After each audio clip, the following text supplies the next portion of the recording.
سلام بنات، كنتمنى تكونوا بخير على خير. نتوما كتشوفوا هذا الفيديو هذا اليوم ان شاء الله غادي نشارك معكم العشيه ديالي. ما غاديش نكثر عليكم يعني بالوصفات بزاف، غادي نشارك معكم غير واحد الطريقه ديال العصير الحامض.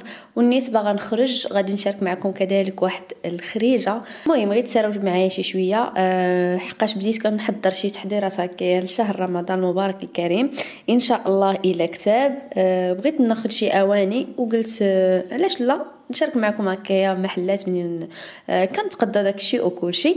الله فاش غادي ناخذ كلشي كاع داكشي اللي خصني ان شاء الله غادي نشارك معكم داكشي كامل في فيديو باش هكايا حتى نتوما تاخذوا افكار كنتو باغيين تغيروا هكايا الاواني ديالكم. وبالاخص هكايا في رمضان كتبغي تحطي شهيوات، كتبغي يعني الطبله تكون منظمه متوله، راكم عارفين بلا ما نقول لكم. العين حتى هي كتاكل قبل كلشي كيف ما كنقولوا. المهم هادشي هو اللي بغيت ندير هاد العشيه هادي. غادي نشارك معكم اول حاجه العصير ديال الحامض. هو البنات غير جربوه غيعجبكم وغادي يعجبكم حتى في شهر رمضان حقاش كيكون منعش بزاف. وشارك معكم كذلك واحد الطريقه ديال الفلون هي زوينه بزاف غادي تنفعكم ان شاء الله في رمضان. اول مره كتشوفي هذه القناه وهذا الفيديو فما تنسايش تخلي لي واحد لايك وتشتركي اكيد. ومرحبا بكم في العائله الصغيره ديالي اللي غادي كتكبر شويه بشويه. وبالنسبه للبنات اللي يلاه انضموا كنقول لكم مرحبا والف مرحبا. وبالنسبه للبنات القدام كنقول لكم شكرا على الوفاء ديالكم والدعم ديالكم. واخا وليت مره كنقصر شي شويه راكم عارفين غير مع الحمل وداك الشيء باش يعني ما بقيتش مواظبه كيف ما كنت في الاول. يعني كننزل لكم 3 الفيديوهات في الاسبوع، بعض المرات حتى 4. دابا مره واحده في الاسبوع شوف. المهم غير صبروا معايا في هذا الاول هذا وصافي. ولكن ان شاء الله كنوعدكم في رمضان غادي يكونوا وصفات كيف ما عودتكم دائما. غنشارك معكم مجموعه ديال الحوايج ان شاء الله. المهم الله يدخل علينا هذا الشهر المبارك الكريم ويدخلوا عليكم حتى نتوما في الصحه والسلامه. باقي شهر البنات ولكن واخا هكاك راكم كتعرفوا فاش كيقرب رمضان كيكون واحد الحماس وكيكون واحد كتبغي ديري شحال من حاجه كتكوني متحمسه. هادشي هو اللي كاين. المهم بقاو معايا الفيديو من الاول حتى الاخير. واحد العصير اللي كيجي خطير كيجي روعه صراحه وغادي ينفعكم حتى في هذا رمضان هذا اللي جاي. منعش بحال كتشربوا شي ليموناد ولا شي حاجه وبالاخص حتى في الصيف يعني تبقاو ديروه في الصيف غادي يعجبكم. هاد الطريقه صراحه ديال الام ديالي كانت كديرها لينا بزاف لحقاش كانت عندنا واحد شجره في الدار وكتولد الحامض بزاف وديما كنا كنستغلوه هكا كنديروا به يا اما الحامض مسيار ولا هكايا كنديروا به العصير ولا كل مره شنو كنديروا به. الا كنتو بغيتو نشارك معكم هكايا وصفات غير خليو ليا. باقي عندي واحد الطريقه اخرى ديال العصير نيت ديال الحامض. الا جربتوه وعجبكم غادي نشارك معكم حتى الطريقه الثانيه. المهم هنايا عندي 2 حامضات كيف ما كيبان لكم اللي غادي غنقشرهم البنات في هذه الحكاكه هذه. المهم حكاكه اللي تخرج لكم الحامض ديالكم هكايا رقيق غادي نحكهم بجوج. هنايا تقدروا ديروا البنات غير حامضه واحده ولكن انا غادي ندير 2 حامضات. المهم غادي نضاعف الكميه. تقدروا ديروا غير حامضه واحده الا بغيتوا يعني غير كميه قليله ديال مره واحده اولا. المهم انا غادي ندير 2 حامضات لحقاش غادي ندير يعني كميه اللي تكون هكايا شي شويه وغنخليها في الثلاجه ما كيطرالو حتى شي حاجه. اول حاجه كيف ما قلت لكم غادي نحكهم وغادي نعصرهم ونكمل معكم الطريقه.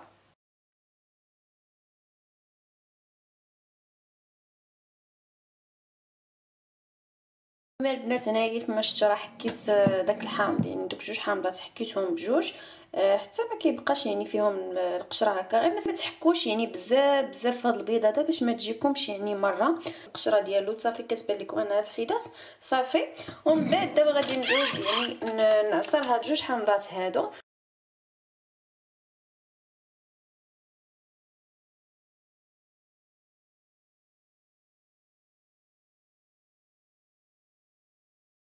المهم البنات هنايا كيف ما شفتوا زدت العصير ديال الحامض. بالنسبه لهاد الشبكه البنات داكشي اللي كيتهبط هنايا ديال الحامض حتى هو حيدته ودرته هنايا. حيدت غير داك العظام اللي كيكونوا يعني العظام ديال الحامض وداك سميتو اللب ديالو زدتو هنايا باش غادي يزيد يطلق ليا حتى هو في العصير.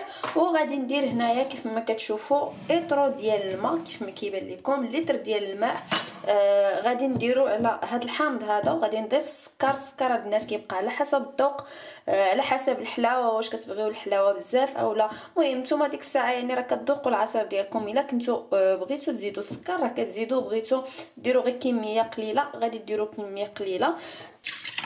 غادي نضيف الماء هنايا كيف ما كتشوفوا.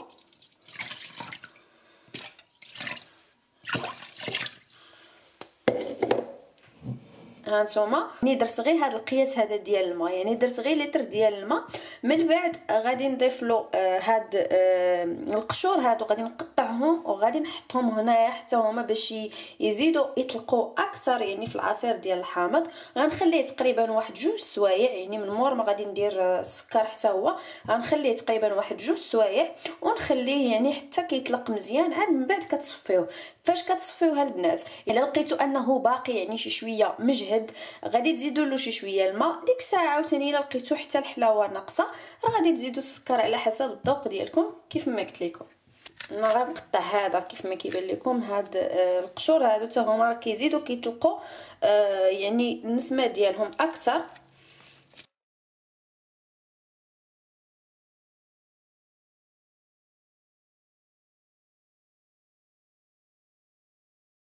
السكر غادي ندير البنات تقريبا واحد 4 ديال المعالق كبار.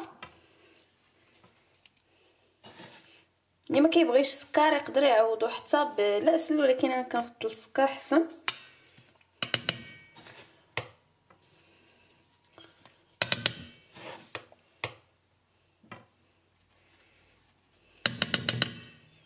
صافي غادي نخليه هكايا حتى يطلق ليا مزيان.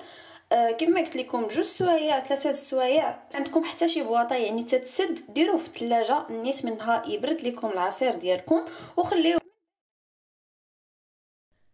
وهنا البنات من بعد ما خليت العصير ديالي تقريبا شي 2 سوايع في الثلاجه حتى طلق مزيان دزت صفيته. بالنسبه للماء اللي احتاجيت غادي نقول لكم انا القياس بالضبط شحال احتاجيت، يعني كفاني ايطرو ونص ديال الماء. راكم شفتوا معايا درت ايطرو وزدت نص لتر يعني ديال الماء زدتو لحقاش كان جايني شي شويه المذاق ديالو باقي شي شويه قاصح. المهم كيف ما قلت لكم راكم كتذوقوا والا جاكم قاصح راه غادي تزيدوا الماء. كذلك بالنسبه الحلاوه كذلك حتى هي زدت تقريبا شي 2 معالق ديال السكر. يلا جاتني حلاوه معتدله ماشي ديك الحلاوه اللي مجهده يعني بزاف. وهكا كيجي الشكل ديالو البنات، غير جربوه كيجي غزال غزال غزال بزاف. وكيف ما كتشوفوا كيعطي كميه اللي كبيره، يعني غير 2 حامضات كيعطي كميه اللي كبيره كيف ما شفتوا معايا. وغير جربوه بالاخص البنات في هذا الصيف هذا وحتى في رمضان ان شاء الله. الا جربتوه خليو لي هادشي في لي كومونتير وقولوا لي الراي ديالكم. وكذلك الا كنتو بغيتو نشارك معكم الطريقه الثانيه ديال العصير الحامض بطريقه اخرى ان شاء الله غير خليوها لي في لي كومونتير. ودابا غادي نشارك معكم التحليه الثانيه. وهنا البنات بغيت نشارك معكم واحد التحليه اللي كتجي غزاله غزاله غزاله بزاف. هي فلون ولكن بواحد اللمسه شي شويه مبدله، واحد المذاق شي شويه مبدل. الا بغيتو هكا مره تبقاو تبدلوا، وكنتو هكا مره كتبغيو بحال هكا هاد النوع ديال التحليات فغير خليو لي هادشي في لي كومونتير. صراحه كيعجبوني بزاف بزاف بزاف بحال هاد التحليات هادو. المهم المقادير كما كتشوفوا راهم بساط. هنايا عندي 350 مليلتر ديال الحليب، تقدروا توصلوها حتى 400 مليلتر ماشي مشكل. المهم هنايا 350 انا اللي درت. واحد فلون عادي البنات ديال درهم، هذا كنجيبو معايا من المغرب كيف ما كيبان لكم. غادي ديروا الفلون عادي بالنكهه ديال الفاني عادي. وغادي نزيد واحد الساشي ديال الفاني. هذه تقدروا تستغناو عليها، انا غير كنبغي نزيد ديك النكهه ديال الفاني باش كتجي باينه اكثر. وهنايا عندي هاد العلبه هذه ديال شلاكزانو اولا كريمه ديال الخفق. الناس راه ديما كنوريها لكم كنستعملها يعني كنطربها الا بغيت نطلعها كريمه. كذلك الا بغيت نطيب بها كنطيب بها بجوجهم الاستعمالات بجوج كنديرهم بها يعني ديال الطياب وديال الخفق. غادي نحتاج علبه ديال 200 غرام كيف ما كيبان لكم. وهنايا السكر على حسب الذوق، تقريبا انا غادي ندير شي 3 ديال المعالق كبار ديال السكر. المهم نتوما على حسب الذوق ديالكم. هنا البنات غادي تجيبوا كاسرونه اولا اي حاجه اللي غادي تغليو فيها يعني الحليب ديالكم. غادي ندير الحليب ديالي كامل وغادي نضيف له الكريمه وغادي نضيف المكونات الاخرين. غادي نضيف الفلون والفاني والسكر.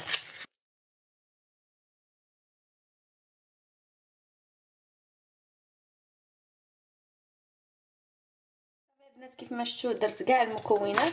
غادي نحرك يعني هاد العناصر هادو كاملين وغادي نديرهم يطيبوا فوق العافيه كيف ما كطيبوا يعني الفلون ديالكم العادي. في الاول غادي تحركوا غير شويه، من بعد غادي تطيبوه عادي حتى كتطلع يعني ديك الغليافه وكتحيدوه. هنا من بعد ما خليت الفلون حتى غلا شويه، خليته غير شويه يعني ما كبيتوش مباشره، واختاريت هاد الزليفات هادو. تقدروا ديروا في كؤوس في اي حاجه بغيتو. هنا يعطاني القياس ديال 4 ديال الزلايف بهذا القياس هذا كما كتشوفوا. صافي كتخليوه يبرد ومن بعد كتدخلوه للثلاجه وكتزينوه بالطريقه اللي بغيتو. هنايا كيف ما كتشوفوا معايا زينتو بشي شويه ديال المكسرات وشويه ديال التمر، ودرت من فوق منه الكراميل، صلصه الكراميل اللي ديجا كنت شاركتها معكم منين كناخذها.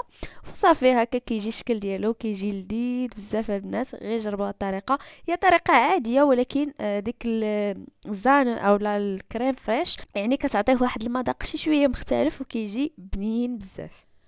وهنايا من بعد دزت المحل اللي قلت لكم غادي نمشي له ديال الاواني. صراحه ماشي ديال الاواني، فيه بزاف ديال الحوايج. هذا المحل سميتو فولفورت بالنسبه للبنات اللي في المانيا. صراحه عندهم شي حويجات اللي غزالين بزاف وبثمن مناسب، راه منافس المحل ديال اكسيون، لحقاش تقريبا عندهم نفس الاثمنه، وبعض المرات كيكون شي اثمنه عندهم اقل من اكسيون. عندهم شي حويجات صراحه اللي زوينه بالنسبه للديكور ديال الدار. بالنسبه للاواني حتى الاواني عندهم رخاص. عندهم مجموعه ديال الاختيارات. عندهم كذلك المستلزمات ديال الحلويات اللي كيبغي هكايا يقاد طارت وداكشي، عندهم بزاف داكشي ديال مستلزمات الحلويات. كذلك عندهم الاشياء اللي كتعلق بالحمام، الاكسسوارات وكلشي، وكذلك الاشياء اللي كتعلق بالغرف ديال النوم بحال هكايا الغطاوات وداكشي كامل. صراحة ما عرفتش هذا المحل واش كاين يعني في باقي الدول الأوروبية، يعني في فرنسا، بلجيكا، هولندا، ما عرفتش صراحة. ولكن هنا في ألمانيا راه كاين في كاع المدن، يعني أي مدينة راه كيكون فيها. حتى المدن الصغرى راه كيكون فيهم يعني موجود بكثره. كاين هو وكاين حتى التيدي ديال البنات راني ديجا كنت درت لكم جوله فيه، حتى هو عندهم شي حويجات اللي بثمن مناسب وزوين بزاف. التيدي كنظن انه كاين يعني في دول اخرى، غيقلبوا البنات الا لقيتوا هاد المحلات هادو. صراحه كيجيبوا حويجات اللي زوينين. المهم غادي نخليكم مع جوله صغيره. صراحه كانت برزطاتني بنتي وما خلاتنيش يعني نصور لكم. كنت باغا نصور لكم مزيد. صراحه عندهم شي حويجات اللي غزالين بزاف، ولكن ما كتبش. المره الجاي ان شاء الله غادي نخصص له فيديو كامل بوحديته، ندير لكم جوله في هذا المحل هذا بالنسبه للبنات اللي مهتمين. كذلك غادي نمشي لاكسيون الى كنتم مهتمين، غادي ندير لكم جوله ان شاء الله. نخليكم مع الكماله ديال الفيديو، ونشوفكم ان شاء الله فيديو جديد. وما تنسوش تخليوا لي اكبر عدد من اللايكات باش هكا تشجعوني نزيدكم ان شاء الله المزيد والمزيد. باي باي.